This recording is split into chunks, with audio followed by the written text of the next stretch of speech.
C'est avec l'annexe du catamaran que Jean-Marie et Éric s'engouffrent dans le gros de l'étang de Diane. Un goulet large, mais peu profond.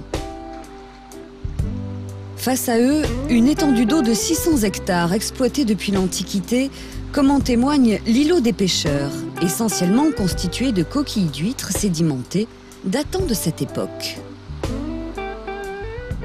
Alors, ça, cette huile qui est faite en partie de concrétion, c'est-à-dire que pendant des siècles, à la période romaine essentiellement, on a l'extraction je dirais, des gisements coquillés. Donc, les huîtres de Diane étaient déjà connues à l'époque romaine, hein, il y a des traces archéologiques très précises, mais une partie du développement s'est faite à la période génoise.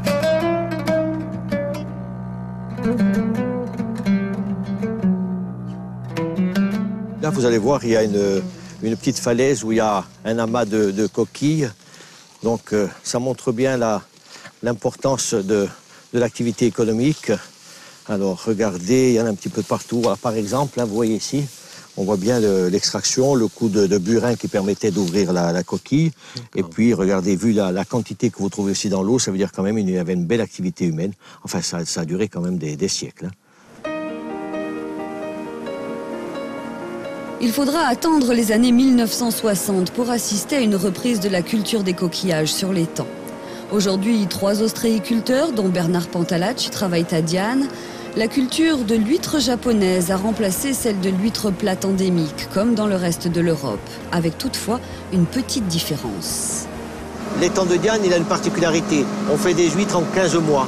On passe de 1 gramme à 100 grammes en 15 mois. C'est-à-dire que le cycle économique, le risque économique, il est quand même concentré sur 15 mois. En Atlantique, il faut parfois 3 ans pour faire une huître. Donc c'est quand même un privilège.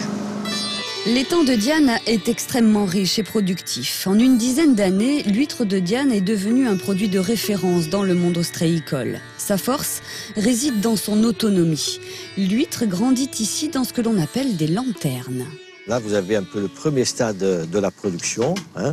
C'est-à-dire que vous avez dans des lanternes des petites huîtres qui sont arrivées au stade de 1 gramme à peu près, c'est-à-dire à ce stade-là.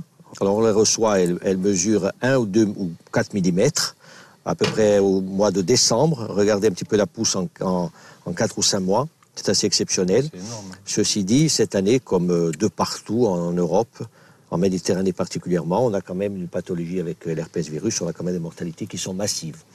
Les entreprises sont très inquiètes. L'entreprise que nous dirigeons a une situation un petit peu différente parce que nous ne sommes pas sur une monoactivité, c'est-à-dire que nous avons aussi une activité mythilicole.